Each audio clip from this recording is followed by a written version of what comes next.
자, 에가서 본문 강의 세 번째 자료 말씀 다 받으셨죠? 에가서 1장 5절 그녀의 대적들이 머리가 되고 그녀의 원수들이 형통함은 그녀의 죄가 많으므로 여호와께서 그녀를 온고하게 하셨습니다. 어린 자녀들이 대적에게 사로잡혀 가도다 그랬어요. 우선은 기본적으로 창세기 3장 15절에 보면 여자와 뱀은 원수 사이이고 여자의 후손과 뱀의 후손은 서로 대대로 원수가 되리라 그랬어요. 자, 그 말씀이 여기에서 지금 이스라엘의 역사에 이렇게 실현이 된 거예요. 예루살렘 성 과부가 되고 공주였다가 강제노동하는 그런 여종의 신분으로 되어진 사로잡혀간 하나님의 백성들, 주님의 아내가, 즉 그녀가, 여자가 원래는 하나님께서 예루살렘에 이스라엘의 왕으로 세워진 다윗과 그 후손들, 후계자들이 이스라엘의 머리 성읍인 예루살렘 성에서 하나님의 자녀들을 책임지고 보호하고 양육하는 머리로 세움을 받은 자들이었었어요. 그런데 그 머리들을 대적의 머리 아래에 복종시키게 했다는 거예요. 이것은 원래 율법에 하나님께서 자기 구속하신 백성을 축복하실 때 너희는 들어가도 나와도 복을 받으며 너희를 머리가 되게 하고 결단코 꼬리가 되게 하지는 않겠다. 이 말씀이 지금 역으로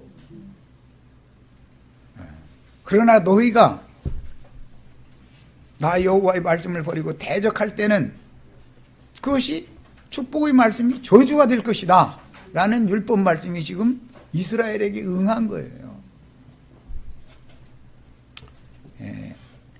여자의 머리에 대해서 오늘은 성경 전권에 흐르는 이상과 계시를 볼 필요가 있어요. 정결한 처녀 교회의 머리는 그리스도예요. 많은 불에 앉은 큰 음녀의 7머리들은 짐승들이에요. 그래서 짐승들이 여자의 대적 원수가 오히려 여자의 머리 노릇을 하게 됐다 이거예요. 이것이 얼마나 큰 저주냐 이 말이에요. 이것이 이제 계시록에 가서는 해를 입은 여자가 나오고 많은 물 위에 앉은 큰 음녀가 나와요. 두 여자가 나와요. 성경에는 항상 두 남자가 있어요. 첫 아담과 마지막 아담이 나와요. 두 여자가 있어요. 정결한 처녀 교회가 있고 많은 물 위에 앉은 큰 음녀 교회가 있어요. 그래서 두 남자와 두 여자는 서로 짝을 짓는 거예요. 대적이 머리 노릇을 하는 그 여자는 음녀가 된 여자를 말하는 거예요. 하나님이 축복으로 이스라엘의 머리로 유대 왕국의 머리로 세워주신 다윗과 그의 후계자들 그들이 머리 노릇을 할 때 그때는 행복했지만 이제는 하나님의 말씀을 버리고 백성들이 우상숭배에 연연하고 하나님의 말씀을 맡은 종선지자들을 오는 대로 다 박해하고 죽이고 이것이 누적돼서 이제 그 죄가 하늘에 미쳤다. 하나님도 더 이상은 이제는 참을 수가 없는 때가 왔다. 그래서 하신 일은 뭐냐? 머리를 바꿔버리는 거예요. 짐승머리에게 복종하게 만드는 거예요. 이스라엘 왕이 하나님이 세운 이스라엘의 머리 예루살렘 왕들이 바벨론에게 포로로 사로잡혀가서 바벨론의 왕과 바벨론의 방백들 앞에서 강압적으로 머리를 조아리고, 바벨론 왕이 두라 평지에 세운 금신상 머리 앞에 가서 강제로 절을 하게 만드는 거예요. 이것이 주님의 교회가 주님을 배반할 때 하나님께서 내린 형벌이다. 그리스도를 머리 삼지 않고 짐승들을 머리로 삼는 세속교계로 타락시켜버렸다. 버려둬버렸다. 우리는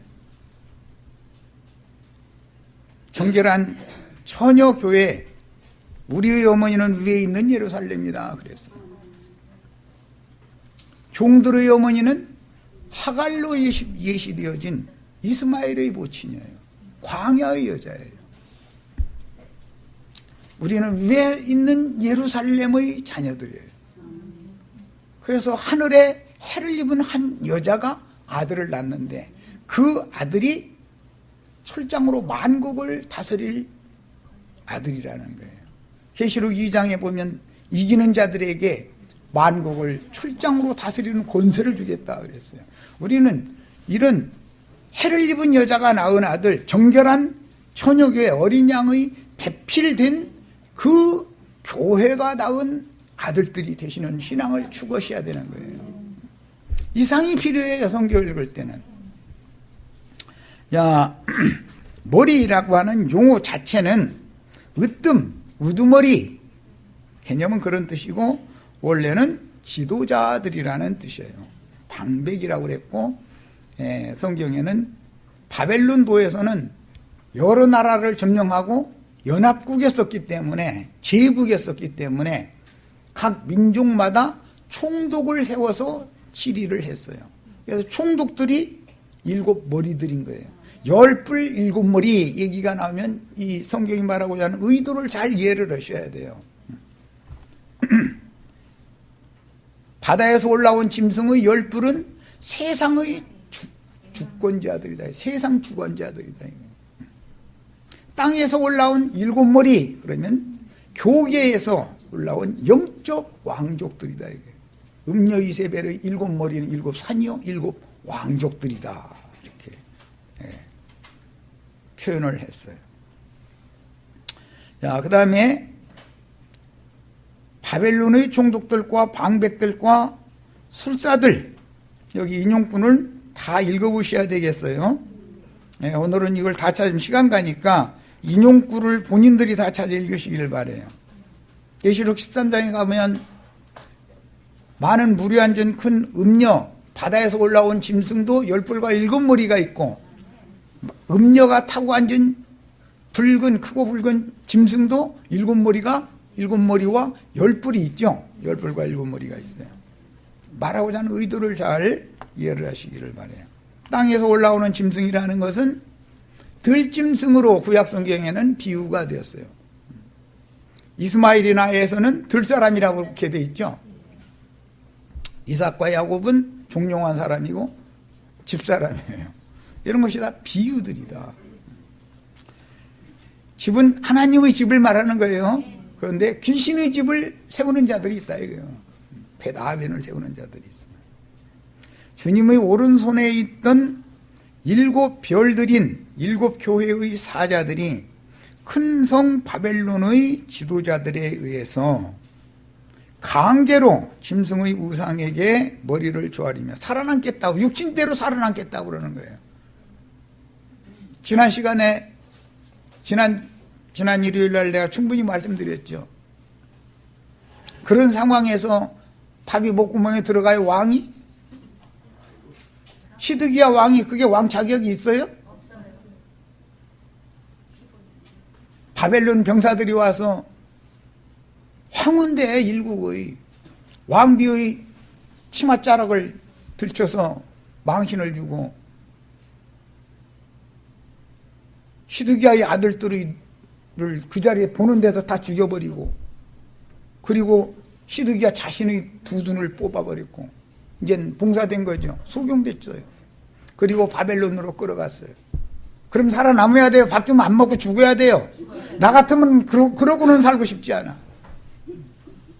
얼마나 치사하냐 이거예요. 그런데도 그 밥 한 숟갈 더 달라고 바벨론 술사와 바벨론의 왕족들한테 가서 머리를 조아린단 말이에요. 그 인간으로 봐도 할 수 없는 짓이잖아요. 그거는. 왜 그러는 거예요? 육에 속한 사람들이기 때문에. 육신을 너무 사랑하는 거예요. 세상을 너무 사랑하는 거예요. 진리를 사랑해야 되고 하나님을 사랑해야죠. 자신이 나라 치리를 잘못했기 때문에 그 모양이 됐으면 살아있다는 것이 얼마나 수치스럽냐 이거예요. 이 사람은 신앙인이 아닌 거예요. 말은 명분은 예루살렘 왕이었지만 그는 하나님 오실 때는 이건 아주 더러운 인간이에요. 영광의 성이던 그녀의 우두머리들이 만방의 머리 성읍의 주권자인 예루살렘은 만국의 머리 성읍이었죠. 그래서 도성이다 그런 거예요. 예루살렘을. 머리 성읍의 주권자와 기득권자들이었으나 그녀의 범죄와 하늘에 미치니 이스라엘의 영광이던 예루살렘 왕과 지도자들의 머리를 원수에게 숙여서 조아리게 하시고 바빌론 왕의 술사들과 방백들인 짐승들이 그녀 예루살렘의 머리가 되게 하심으로 이스라엘의 영광이던 면류관을 벗겨서 집어 던져버리고 저주받은 땅인 바깥 어둠의 세상에 즉 바벨론에 버려서 무궁한 수치를 당하게 하신 것이다. 기독교 교회 목사님들 지금 하는 말을 나쁘게만 들으시지 마시고 내가 지금 주님 앞에서 충성된 종인지 악하고 버림받을 수밖에 없는 종인지 스스로가 잘 판단하시기를 바라요. 그 다음에 그녀의 죄들이 많음으로, 그러면 죄가 많음으로 그러면 그녀의 죄들이 많다는 거예요. 이런 권고를 당하게 하신 사실은 70년 포로 기간 후에 돌아온 무리를 위해서 예언한 선지자 스가랴가 그녀의 죄들이라는 게 무언가야? 학계도 그랬고 스가랴도 그랬고 말라기도 그랬고 예루살렘 왕들이 이스라엘의 영광이던 왕관을 다 면류관을 벗김당해가지고 내동댕이 침을 당하고 원수의 대적의 머리들 앞에 가서 머리를 조아리고 이렇게 하게 만드는 것은 무한 수치를 하나님이 주신 것은 왜 그러냐?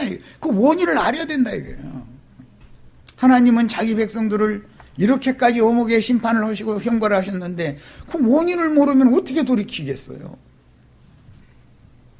스가랴서 인용했습니다. 만군의 여호와가 이같이 말하여 이르기를 누구에게? 예루살렘의 우두머리 들였다가 대적의 머리 앞에서 가서 머리를 조아리며 살아남겠다고 그렇게 비굴한 짓을 하던 예루살렘 왕족들에게 경고의 말씀을 하시는 거예요.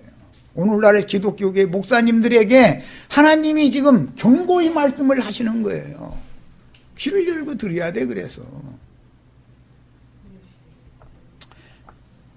하나님이 말씀하시는 거예요. 너희는 진실한 재판을 행하며 서로 인애와 긍휼을 베풀며 과부와 고아와 나그네와 궁핍한 자를 압제하지 말며 서로 해하려고 마음에 도모하지 말라 하였으나 이게 하나님이 예루살렘 왕족 대제사장들에게 면류관을 씌워주신 하나님의 뜻이었었어요.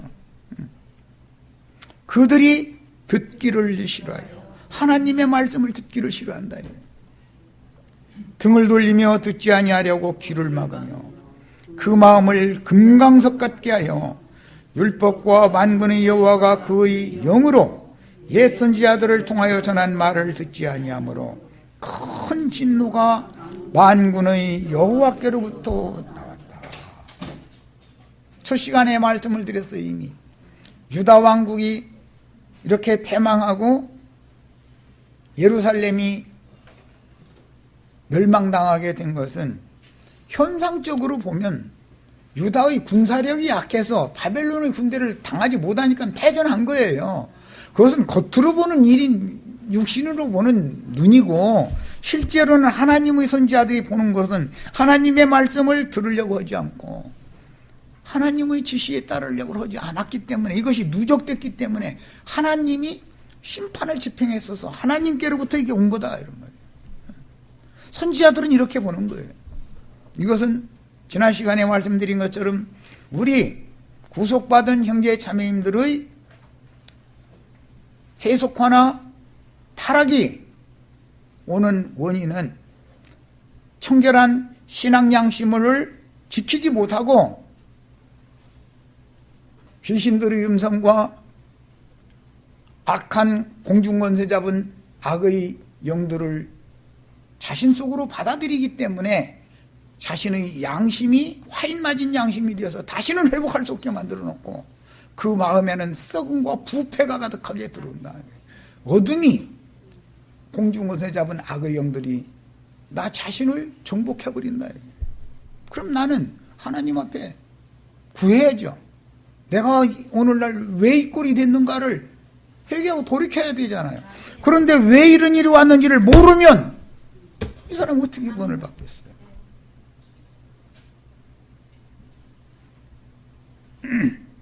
유대교 랍비들이 글자로 기록되어 있는 성경 지식에 있어서 어떤 사람만 모든 사람이 있어요?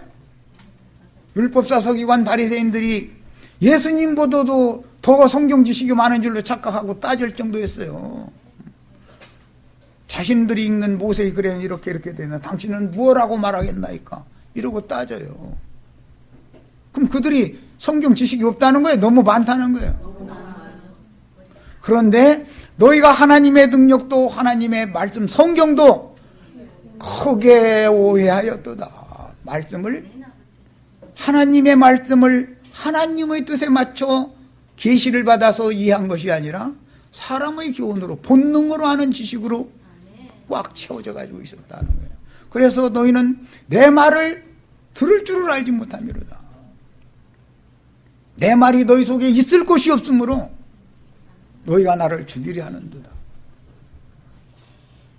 이제라도 돌이키면 좋지만 계속 예수를 대적하고 주님이 보낸 사도들의 증거까지도 대적하고 회방하고 그러면 하나님이 그들을 버리고 심판할 수밖에 더 있냐 이거예요.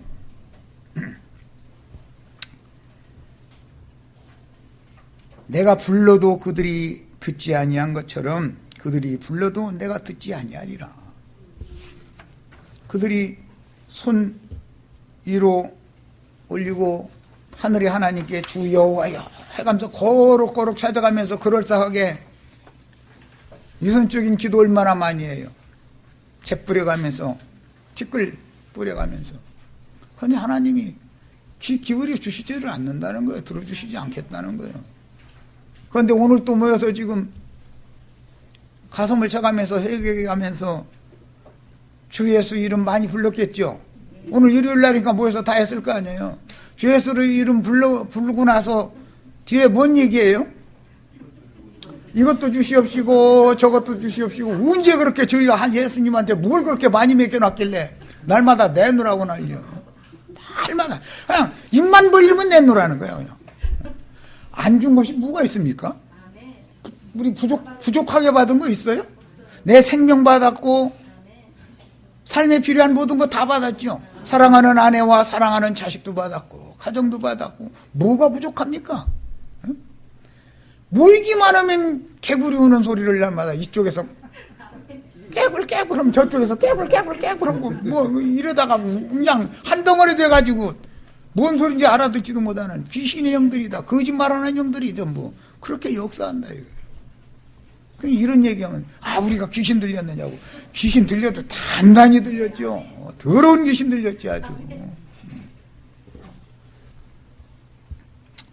내가 그들을 바람으로 불어서 알지 못하던 여러 나라에 흩었느니라. 바람은 성령이라고도 번역이 될 수 있는 용어인데 주님이 니고데모에게 이 말씀을 인용해 가지고 거듭남을 말씀하실 때 이 말씀 인용했죠. 바람이 임의로 불되 어디로부터 와서 어디로 가는지 너희는 알지 못하지만 나는 안다. 오늘도 또 분명히 그랬어요. 성령의 바람이 불어라고. 그게 성령 바람 부는 거예요? 귀신 바람 부는 거예요? 성령이라는 문자 그대로 거룩한 영이라는 말이에요. 거룩한 영이요. 그런데 세속적인 어떤 영을 갖다 불어 넣어주겠어요? 땅에 축복받으라, 뭐, 우리 아들 좋은 대학 가서 막 성공해서 뭐, 판검사 되라, 뭐, 막, 다 판검사만 되고, 다 장관만 되면 백성은 누가 할 건데? 에? 얼마나 황당한 예수를 계속 쏟고 있냐, 이 말이야. 그런 예수를 계속 믿는다는 게 이게 얼마나 황당한 일이야. 그러면 자신들이 지금 어둠에 잡혀 있고, 더러운 귀신 들려가지고, 거룩한 처소가 아니라 자신들의 영혼, 자신들의 마음에 숨은 속사람이라고 하는 자신들의 속사람이 지금 귀신의 처소가 됐다. 적군이 예루살렘 성을 지금 점령해서 심지어 신전 왕궁에까지도 다 그들이 차지했다. 지금 그 말이잖아. 그런데도 이런 얘기하면 그 사람 이단이더만. 뭐 성경을 막 못되나 막 풀고 막 그러더만 이래버려. 내 영혼이 이 세상의 더러운 귀신들에게 정복당하는 것은 예루살렘 성이 적군에게, 군대 귀신들에게 정복당하는 걸 상징한다 이거예요. 이런 상황이 오늘날 세상교계의 상황과 무엇이 다른지 생각해보고 영감으로 성경의 의도를 깨달아서 세상교계에 함께 휩쓸려 세상교계 지도자들의 불순종과 악행을 동역하는 신앙생활을 계속해야 할지, 심판의 성에서 속히 도망하여 그 영과 신부가 초대하는 것으로 가서 보내심을 받은 하나님의 일곱 눈들과 동역하여 주님의 교회를 어떻게 회복해야 될지를 결정해야 될 때다. 이 나팔소리를 분별해가면서 들어야 된다. 때가 되면 어떤 나팔소리를 귀가 들려서 들을 줄 알아야 되거든. 그 당시 예루살렘의 방백들과 유다의 관원들이 저지른 범죄들로 인하여 하나님의 진노가 발하여 애가의 말씀이 응한 역사는 비단 그때 당시의 예루살렘 왕족들이나 사제들이나 거짓 선지자들의 범죄만이 아니고 그런 악한 지도자들을 도와서 세상적인 신앙생활에 길들여진 백성들의 습관적인 맹신도 하나님 앞에 그 책임이 있는 것이다. 따르는 자들이 없으면 머리 노릇하는 자들이 그런 짓 하지도 못해요. 돌이키게 돼 있어요. 아무도 안 따라줘. 그러면 내가 열심히 전하는데 왜 이렇게 사람들이 안 따라올까 싶으면 자기 자신을 돌아볼 수 있는 기회가 오잖아요. 그러니까 맹신하는 신자들에게도 책임이 있다. 왕족 사제족만 책임이 있는 게 아니고 짐승은 짐승끼리 짝 맺는 거예요. 본문에서 예루살렘과 유다의 죄는 하나님의 왕국에 대한 반역죄를 의미하는 그녀의 죄가 많음으로 이런 일이 왔다 그랬죠. 이런 일이라는 게 뭐죠? 원수, 대적이 그녀의 머리가 되게 하는 거다 이거예요. 이거보다 더 큰 저주는 없다 이거예요. 그런데 여기 말하는 그녀의 죄라는 건 원래의 개념은 반역죄를 말하는 거예요. 무슨 지나가는 어떤 사람과 뭔가 입다툼이 있어서 마음을 상했다. 그것도 죄죠. 남편 하는 것이 좀 마음에 안 들어가지고 남편한테 좀 대항하는 어떤 그런 생각을 잠깐 이렇게 품었다. 그것도 죄죠.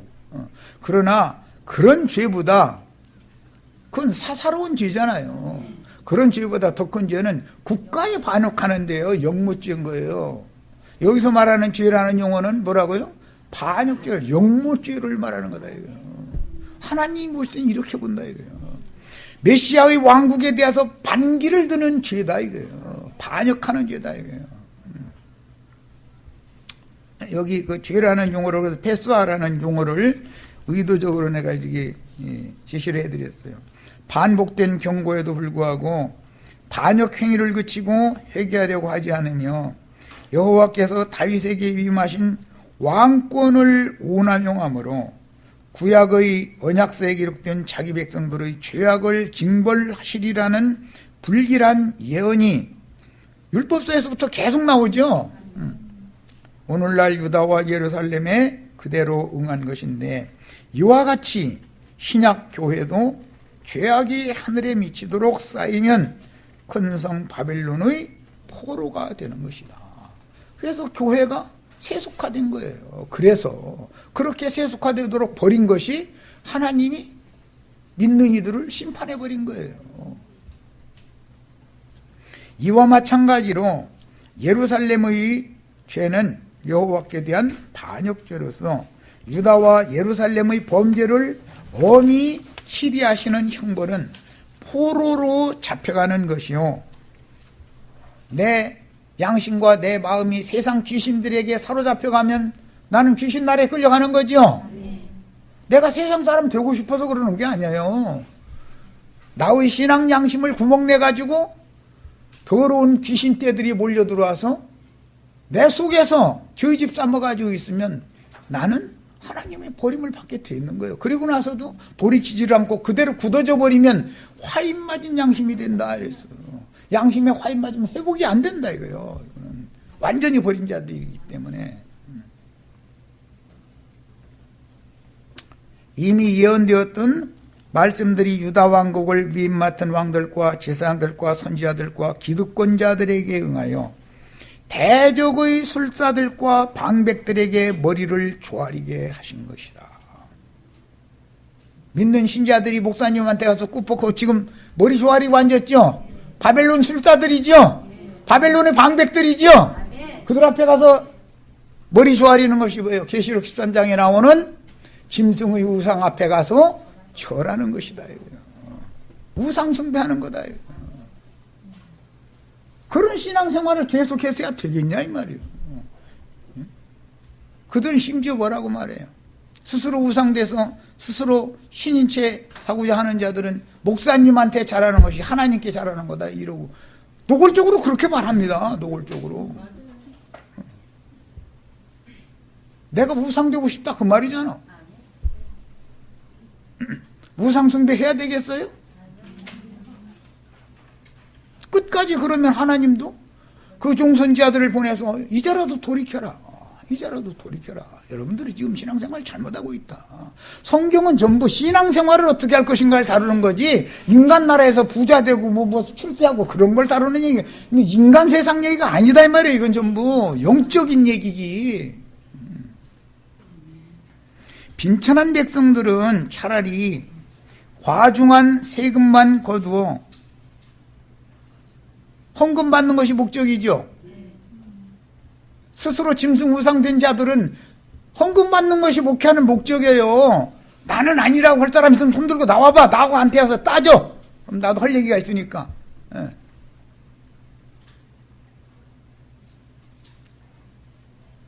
세상 나라 세금 쪽지보다 예배당 들어가는 헌금통 앞에 쭉 11조 헌금부터 시작해서 감사헌금, 뭐 생일감사, 무언감사 뭐 해가면서 건축헌금 등등 해서 수십 개 봉투 딱 들어놓으면 세무서에서 세금 내라는 쪽지보다 더 많죠.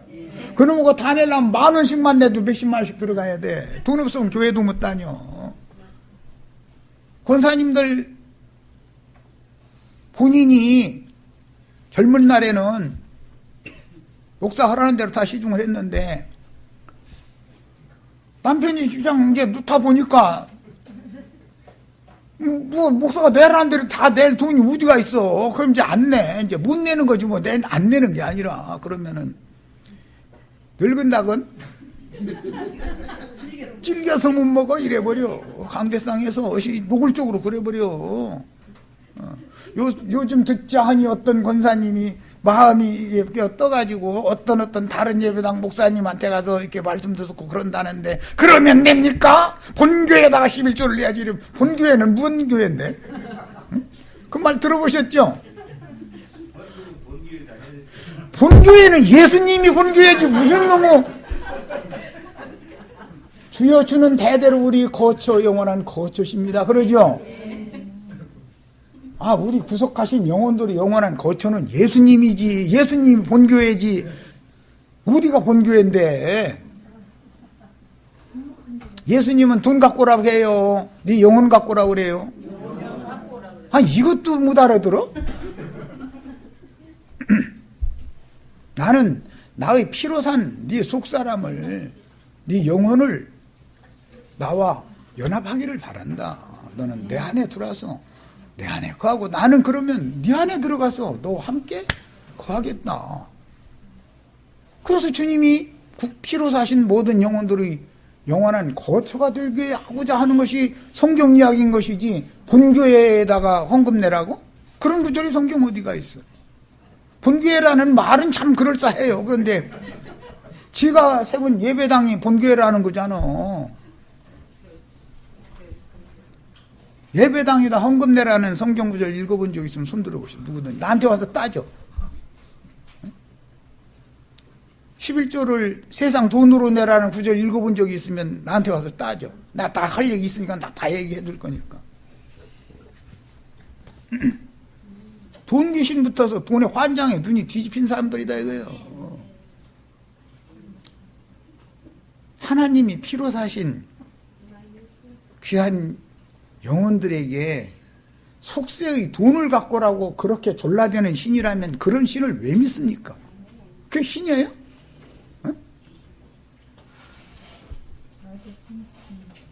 얼마나 더러운 잡기 붙어서 그러냐 이거예요. 귀신 들여서.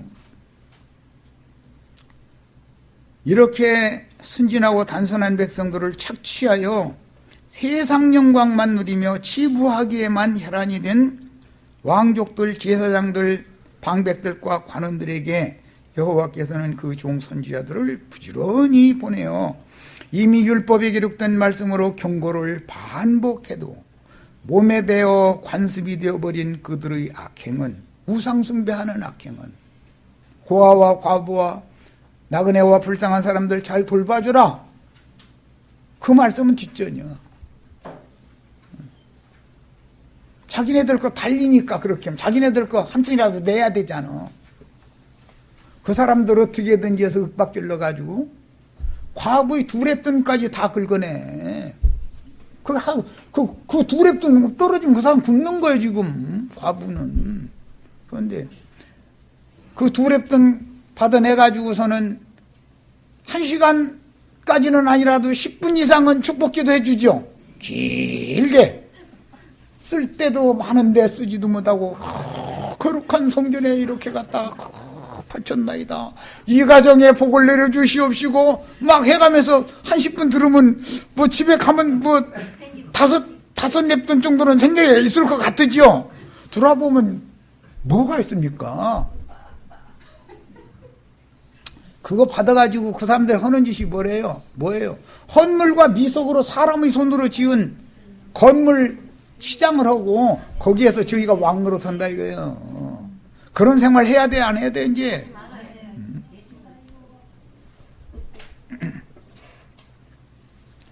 너무 약물이와 순진하고 너무 단순해. 왜? 육에 속해 있다 보니까 말씀을 하나님의 계시의 영감의 말씀은 전혀 깨달음이 안 오고 전부 육신에 속하고 땅에 속한 그런 얘기밖에 안 읽어진다 이거예요. 이 사람들이 짐승들이요, 하나님의 사람들이요. 계시가 없으면 짐승들인 거예요. 짐승이 어디 따로 있어요? 나 이제 6절로 갑니다.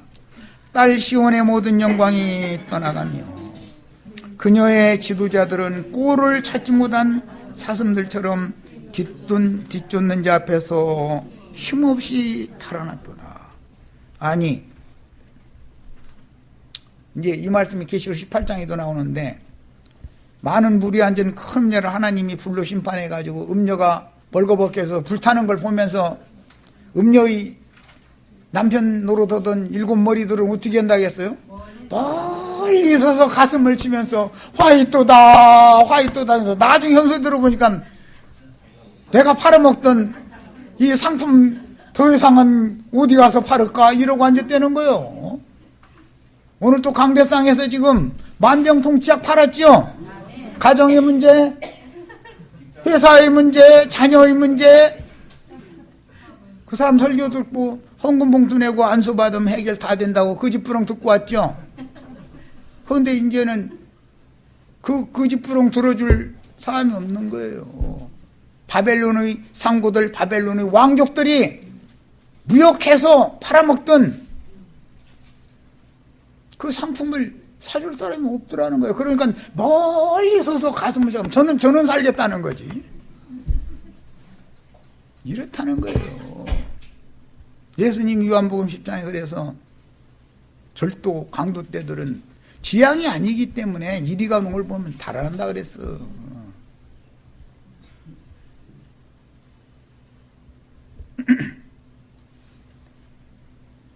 시온의 지도자들은 이스라엘이 머리였고 그들의 머리에는 영광의 멸관을 하나님이 씌워주셨었지만 그들의 죄악이 하늘에 미치니 이제는 대적에게 머리를 조아리며 수치를 당하게 했더니 저는 살겠다고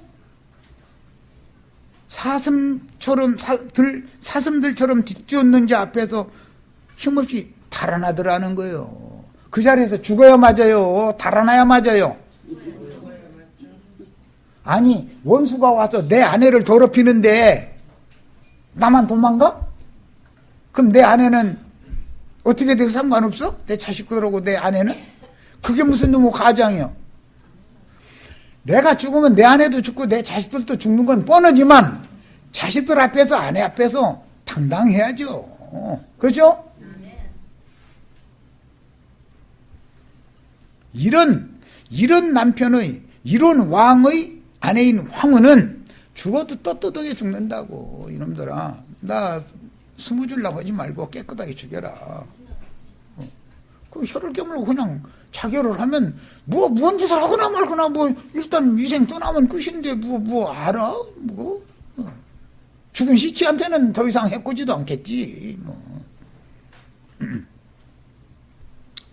사무엘상 4장 21절로 22절을 이것은 인용을 한 건데 여호와의 영광이 어떻게 떠나는가? 시온의 모든 영광이 떠나가며 그랬기 때문에 이걸 인용을 한 거예요. 엘리 제사장의 며느리지요. 이르기를 영광이 이스라엘에서 떠났다 하고 아이름을 이가봇이라 하였으니 하나님의 기회가 빼앗겼고 그의 시아버지와 남편이 죽었기 때문이다. 블레셋 족속한테 패전해서 이렇게 된 거죠. 또 이르기를 하나님의 기회를 빼앗겼으므로 영광이 이스라엘에서 떠났다 했더라. 그랬어요. 하나님의 언약궤를 하나님의 약속의 말씀을 빼앗기면 원수에게 빼앗기면 이렇게 된다는 거예요. 하나님의 영광은 떠나버리고 대적이 오히려 머리 노릇을 하게 된다는 거예요. 그래서 창세기 3장 15절 예언을 실현하는 거예요. 여자와 뱀은 원수가 되고 여자의 후손과 뱀의 후손은 대대로 원수가 된다.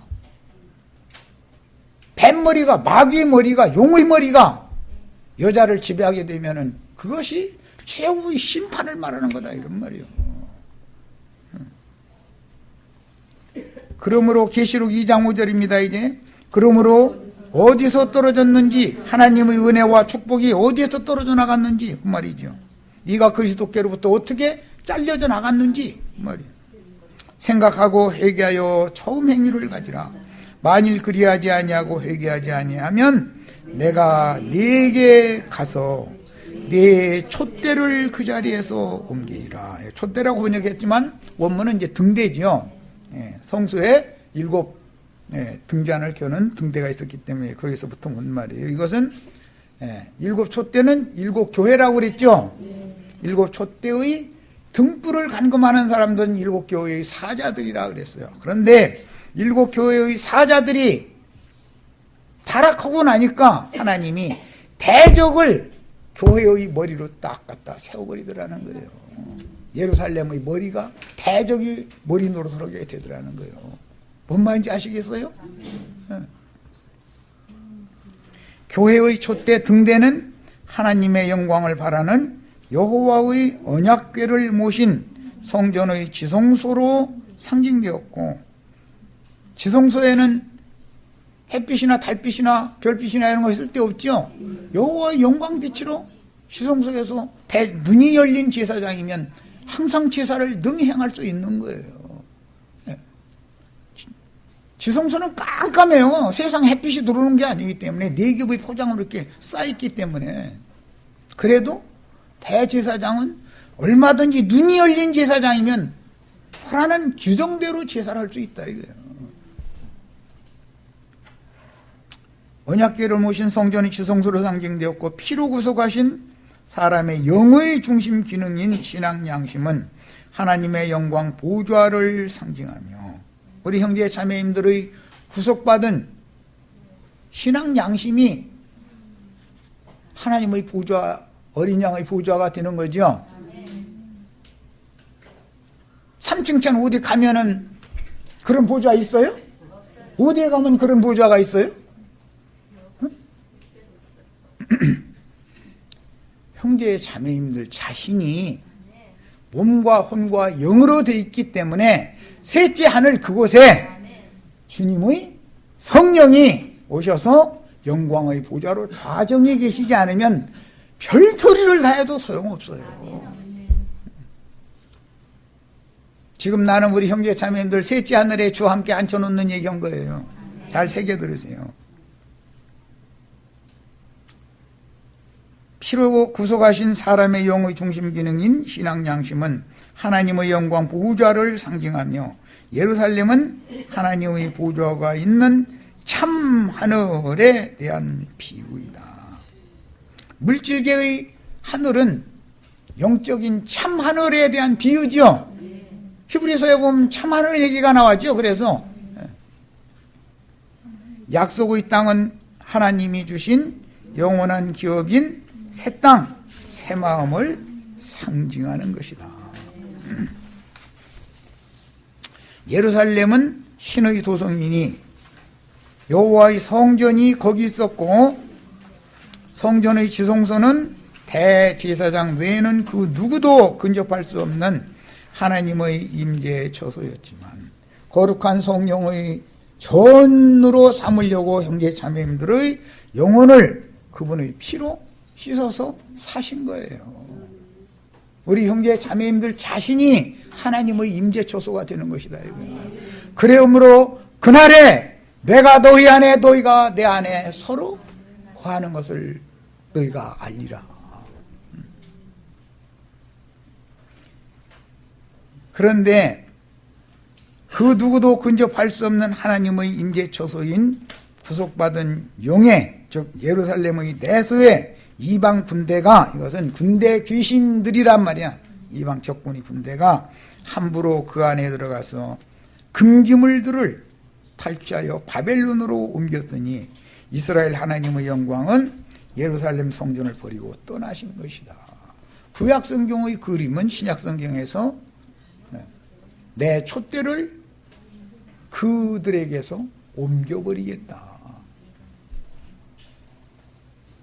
하나님의 임재와 하나님의 영광이 떠나면 귀신의 집이 되고 어두움의 처소가 되어버리는 것이다 말이에요.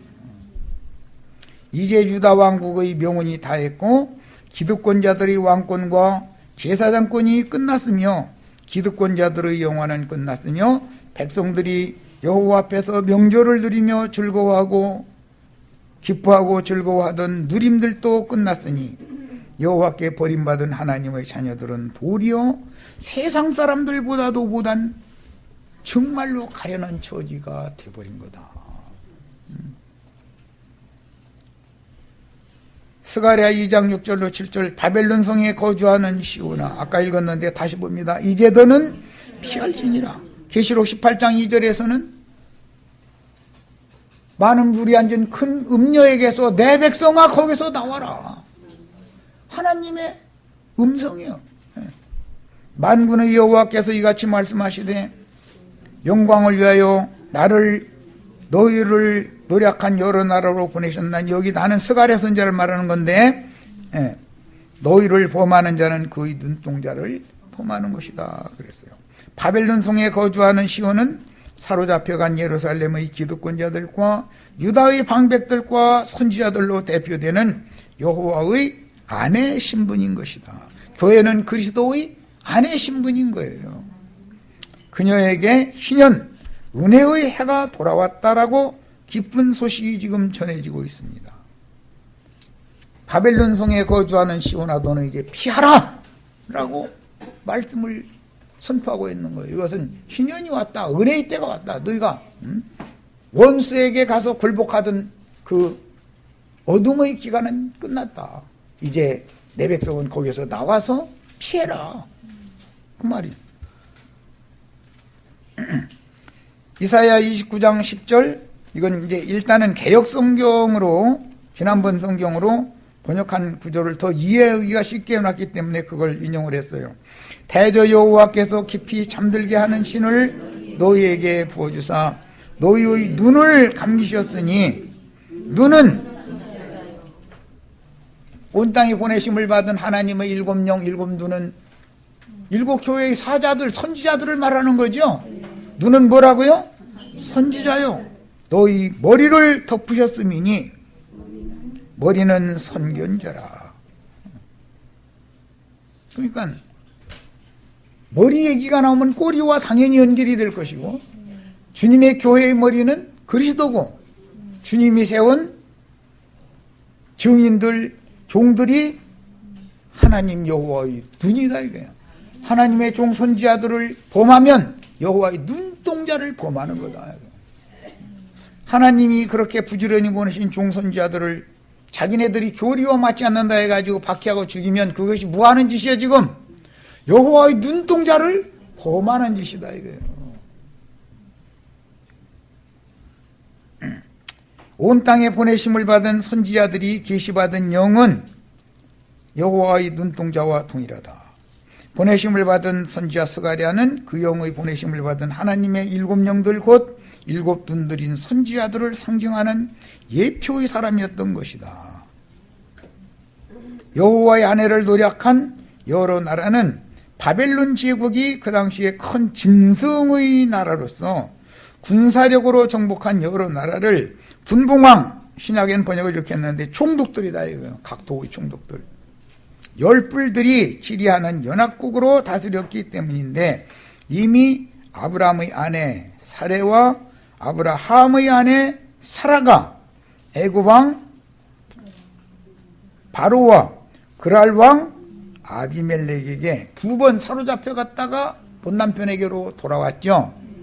그것은 스치의 기간을 지난 후에 본남편에게 돌아오므로 구약시대에 남북 왕국이 이방인들에게 수치를 당할 것에 대한 예표가 되었다. 아브라함의 아내가 애굽으로, 그 다음에 또 한 번은 아브라함의 아내인데 그랄왕 아비멜렉에게로 사로잡혀 갔다가 돌아왔다 이거예요. 그것은 구약 하나님의 백성들이 남북 왕국으로 나눠지고 아시리아와 바벨론으로 사로잡혀 갔다가 돌아올 것에 대한 그림이다 이런 말이에요. 그 다음에 신약교회를 상징하는 이삭의 아내 리브가도 그랄왕 아비멜렉에게 사로잡혔다가 돌아왔죠. 그래서 이것은 신약교회를 상징하는 이삭의 아내 리브가 역시 동일한 경험을 했으며, 호세아 선지자의 아내 고멜 잘 아시죠? 동일한 경험을 했는데, 구약시대의 이런 역사적인 기록들은 훗날 예수 그리스도의 피로 사서 구속하신 교회가 로마교와 개신교라는 아시아에 있는 일곱 교회로 상징되는 세상교회로 포로가 되어 사로잡혀 갔다가 때가 차면 그리스도의 몸을 회복할 것에 대한 상징이 된 것이다. 돌아온 무리를 필요로 한다. 흩었지만 다시 불러 모으는 역사를 하나님이 하시는 거예요. 매 세대에게 이건 반복되는 거예요. 우리는 우리 세대에 사는 동안 구원을 받아야 돼요. 우리 앞선 세대는 자기 세대 가운데 말씀을 듣고 구원을 받아야 되는 거예요. 반드시 자기 세대 중에서 구원을 받아야 돼요. 내가 죽은 다음에는 구원 받을 수 없어요. 세상에서 세상 교회로 부르심을 받은 모든 신자들인 많은 물 위에 짐승을 타고 앉은 큰 음녀에게서 소수의 이기는 자들이 빼내심을 받아 아브라함의 후사들을 위해서 하늘에 준비하신 한 성으로 데려감을 받을 것에 대한 모형이요 예표로서 오늘날 우리의 신앙 회복을 위한 거울이 되었다. 아브라함의 아내 이삭의 아내가 사로잡혔다가 이방 왕에게 사로잡혔다가 다시 본 남편에게로 돌아오는 것은 그림자다. 구약 백성들이 어떻게 세속화되었다가 돌아올 것인지, 신약 백성들이 또한 반복해서 어떻게 세속화되었다가 거룩한 무리로 돌아와서 교회를, 주님의 나라를 회복할 것인지에 대한 글입니다. 자, 오늘은 일단은 시간이 좀 많이 된 것 같은데 여기까지서 마치겠습니다. 그리고 다음 남은 자료는 집에 가셔서 일단 예습을 하시고 다음 일요일날 가져오시는 거예요. 나머지 부분은 다음 일요일날 나누겠습니다. 자, 마칩니다.